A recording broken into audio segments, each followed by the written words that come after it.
Good morning, everybody, and welcome back to Coffee with Craig. This is where we talk about firearms and the Second Amendment as it relates to politics, culture, advocacy, the fight for our right to keep and bear arms. We appreciate you guys being a part of the conversation and hope you will invite your friends to do the same. How do you do that? By liking and sharing this video feed. Go ahead and do it right now so your friends can be a part of the conversation right now. We're on YouTube. We're on Facebook. Not hard to find us, so please do.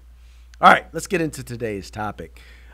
There was a conversation that has been taking place lately relating to the right to keep and bear arms. And much of this conversation has involved the youth of our country. Specifically after the Parkland shooting, a group decided to put together a march in Washington, D.C., which was actually turned out to be a march in many places across the country, with the whole idea of increasing gun control. And the interesting thing is that as we have this conversation, I think anyone who watched the event, anyone who was fair-minded would look at it and say that that firearms and gun control and attacking people who support the Second Amendment was a major part of the conversation over the weekend or at that particular march. But interestingly enough, I was reading an article in Vox, and I don't know why they call it Vox, unless it's, I don't know, maybe they're supposed to be The Voice as opposed to Fox. I don't know exactly what that's supposed to mean, except that they seem to dedicate a lot of their time to criticizing Fox News and those who are on Fox News.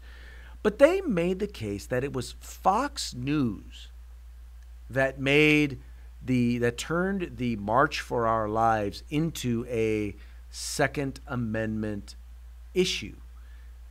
When I think clearly it can be made, the case can be made that no, that wasn't Fox's doing. That was actually simply what Fox was reporting. Good evening and welcome to Tucker Carlson Tonight. If there's one lesson of this weekend's March for Our Lives, it's that ending violence in America is easy. So easy that even children know how to do it.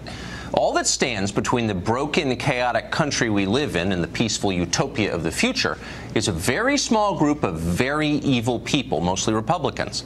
As Parkland student David Hogg noted the other day, there are some, quote, sick effers out there who want to sell more guns, murder more children, and honestly, just get reelected.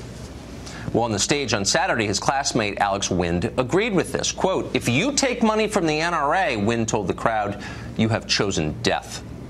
So it's all pretty straightforward. If the NRA wasn't so blindly committed to killing children, if they didn't enjoy murder for its own sake, we wouldn't have school shootings in the first place. It's that simple. Speakers of the march told us that repeatedly, and the media dutifully amplified that message and formed a protective ring around the activists. As Politico reporter Ben White put it, quote, the sickening efforts to slime, undermine, defame, and dehumanize these young people betrays an enormous amount of fear. In other words, shut up, America. Don't ask questions. The kids know what they're doing. Right. The kids know what they are doing. So, okay, so they did cover it, but I believe that in every single point that was made in Tucker Carlson's commentary there was a specific point about things that, one, were actually said during this event, that were said by the people who put on the event. When they talked about going after politicians who support the Second Amendment, and by the way, because they support the Second Amendment, they are supported by the NRA. It's not, well, the NRA gave the money, therefore they support the NRA and the NRA's positions. No, they support the Second Amendment, and the NRA supports them for supporting the Second Amendment, as do we. Now, we don't give money like the NRA does, but we do make it a point to recognize politicians who do take actions that support our constitutional right to keep and bear arms. But once again, This individual specific. I mean, what did he do? What did he say that was not true? What lie did Tucker Carlson say in that particular commentary? I would say none. But then again, so he was talking. So then again, there was a piece. And once again, I was telling you about this piece in Vox. It was written by a gentleman. His name is Alvin Chang. He's a senior graphics reporter, which means he likes to make all sorts of cool graphs and whatnot. And it's interesting because this particular guy has made a career, at least at Vox, of going after, of advocating, not just reporting, but advocating for liberal causes. Now, if you think I'm wrong, let me just read you a couple of the titles of the stuff that he's done. Asians are being used to make the case against affirmative action. There is the how Fox News turned the March for Our Lives into an attack on the Second Amendment. Yeah, they did that all on their own. Facebook and Cambridge Analytica scandal explained with a simple diagram. I wonder if he did a similar diagram for Facebook and the Obama campaign. Oh, Fox News really doesn't want to say Trump and porn star on air. Or here's another one. How Fox News made Andrew McCabe a deep state villain. Now, mind you, this is all put together with, keep in mind in his little bio thing, he brags about his piece he did supporting Obamacare and how we went through 2 years of Hannity transcripts. Now, I know a lot of you out there like Hannity, but how many of you would go through 2 years of Hannity transcripts unless your goal was to undo Sean Hannity? I doubt that many of you would do that. So anyway, so what does he point to as evidence that they in fact sought to make the march what's the word I'm for? A left wing or an anti-gun thing? Well, one of the things they point to is how much coverage that Fox News gave to the particular march, as they covered the March for Our Lives compared to other news networks. Now, mind you, we all know how unbiased the other news networks are, like MSNBC and Fox News and CNN. So here you note that pretty much, other than the fact that they did cover other things, you look at it, it pretty much mirrored what the other groups did. So in other words, if there was something that needed to be covered, they covered it. They just didn't spend or invest as much time. And then again, why would they? In particular, when the message of the march was about being anti-Second Amendment, which is something that, well, Fox generally as a rule tends not to support. They also talked about how much airtime they devoted once again to the March for Our Lives. 10% of CNN's airtime went to it, 11% of MSNBC's, and 6% of Fox. So, in other words, they covered it, but did any of them really cover it like as a major story beyond 11%? No, not at all. Now, one of the other things that they point to was that when Fox did talk about it, they talked about it as it relates to gun rights. Here's another sample. How much Fox News talked about gun rights during the armed teachers debate? Why wouldn't you talk about the fundamental right to self-defense, or allowing teachers in this case, to be able to exercise their constitutional right? Because keep in mind, no one's talking about arming teachers against their will. It's simply, if you are a teacher and you desire to be able to possess a firearm on campus and you have a concealed carry permit, it's about allowing you to do so. That has everything to do with the ability to be able to exercise your right to keep and bear arms. Once again, and then here when we talk about Fox News coverage, when they talked about the march, specifically talking about the text in the context of the Second Amendment. Well, let's see. People were up there talking about taking away people's constitutional right to keep and bear arms. I'm pretty sure that if that's what you're going to do, then people are going to have an issue with it.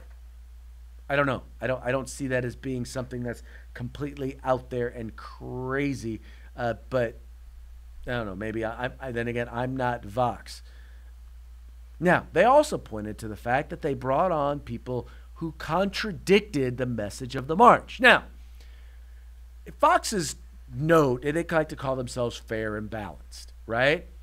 Now, they did bring on people. And if you watched Fox News, they did, in fact, bring on people who were supporters of the march, were in the march, and were the leaders within the march. But they also brought on people, students like this individual right here, who was a student there at Parkland High School who doesn't agree with their message. They brought him on. Sorry, let me make sure to get his picture up there. They brought him on, and, well, Fox News, other stations didn't want to have him on. Other stations didn't want you to hear from him. Other stations were not particularly interested in anything that individual had to say. Well, then what did Fox News want to do? And part of the thing was, getting back to some of the other things, is they really weren't interested in the truth. They have a perspective, and they don't want anybody to speak out that might contradict their perspective. Yeah, that pretty much about fits. This weekend, Vox.com ran a story with this title: "I've covered gun violence for years. The solutions aren't a big mystery." The piece was written by someone called German Lopez, whom Fox.com identified as, quote, a senior reporter. Lopez graduated with a journalism degree from the University of Cincinnati in 2012. He's still in his 20s. "I've covered gun violence for years," may be an overstatement. Nevertheless, Lopez approached this subject with all the self-confidence of an eminent research scientist wading in data. What America likely needs, Lopez concluded, is something more like Australia's mandatory buyback program, essentially a gun confiscation scheme paired with a serious ban on specific firearms, potentially including all semi-automatic weapons. All semi-automatic weapons? There are more than 100 million of those in the United States right now, and the overwhelming majority of them are sitting in the bedroom closets of law-abiding Americans who've done nothing wrong and don't have plans to do anything wrong. So how exactly would we confiscate all those guns? Somebody would have to go door to door to take them by force, arresting anyone who resists. In the name of ending gun violence, people would be shot to death. There's no question about that. So who exactly is going to do it? Local police, the FBI, Delta Force? German Lopez of Vox did not volunteer for that job himself. Instead, he blamed the NRA for blocking the whole idea. Quote, "The Supreme Court and U.S. lawmakers, backed by the powerful gun lobby, particularly the NRA, widely agree that the Second Amendment does put barriers on how far restrictions can go." Wait, we've got news here. The Supreme Court, according to Vox, is also in the pocket of the NRA. Is there evidence of that? Which justices are taking gun money exactly? Or is Vox just throwing out that claim because all decent people who live in big cities already know the NRA is evil, so why get hung up on details? This is the problem with letting children write news stories. The articles tend to be dumb, and intentionally or not, they tend to be inaccurate and dishonest. Worst of all, they tend to reinforce the fantasy that complex problems have simple solutions, because that's what most children believe. In real life, nothing is simple. We don't really know why the incidence of school shootings has risen, even as the proportion of households with firearms has dropped. We ought to do our best to find out. The self-righteous kids screaming at you on television over the weekend aren't helping at all. No, they are not helping at all. But yet, we're supposed to just, any attempt to criticize them, any attempt to call out the information that they put out there as nonsense, well, we're shouted down. See, the reason why they want to do this is this. The reason why is because they know that when they have to sit down and have a conversation with us, when the adults in the room have a conversation, and the adults on the gun grabbing side spout the same sort of nonsense that these individuals do, well, then the adults on the liberty side that happen to believe in the right to keep and bear arms come at them with facts that are irrefutable. But if you bring forth the children and you let the children spout the nonsense, well, they're just children. They're grieving. You dare not contradict them, because it would hurt their self-esteem. they would be hurt, and they would just, what would they ever do? You can't be an adult criticizing a child for having their opinion based on absolutely no fact or real information. See, and then in the end, you have policymakers who say, oh, look how brave these children are. They're out there and they're speaking and they're standing up. Well, here's the deal, folks.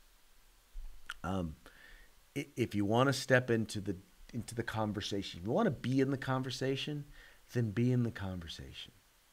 Let's put the real facts on the table.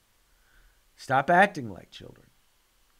What does the word say? Is that when I was a boy, when I was a child, I did childish things. But when I grew up and I became a man, I put away childish things. And as when I became a man, I started to take a look at information and look at facts, and I realized that some of the stuff, a lot of the stuff that's spouted by these folks, is just hogwash.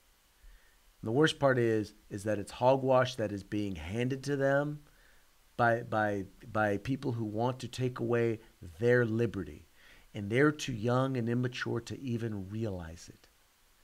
I see people all the time talk about, oh, well, you know, I did it just yesterday. I was talking about how they were talking about how the gun control movement is a conversation. It's a racial issue. Yeah, it's a racial issue because all gun control has largely been about disarming people of color, at least the initial forms of it. Now they just want to disarm us all. But that's largely what gun control was all about, was disarming people of color, disarming those people. Well, now all of us are those people. All adults are those people. And now you're trying to bring in our children to try and participate in the disarming of their future selves. Well, some of us adults in the room are not going to stand for it. And I very much appreciate Tucker Carlson for his words of rebuke to the children there over at Vox. Because, yeah, they're not the sharpest knives in the drawer. Or maybe they're not. They're not the brightest bananas in the bunch. Anyway, folks, that's going to be it for today's Coffee with Craig. Thank you so much for tuning in. We appreciate the fact that you guys like and share these videos, letting people know about the Firearms Policy Coalition. We are the home in the fight for civil rights. Remember, you got to use them or you're going to lose them. Stay free. If you like our videos, follow, subscribe, like, and share.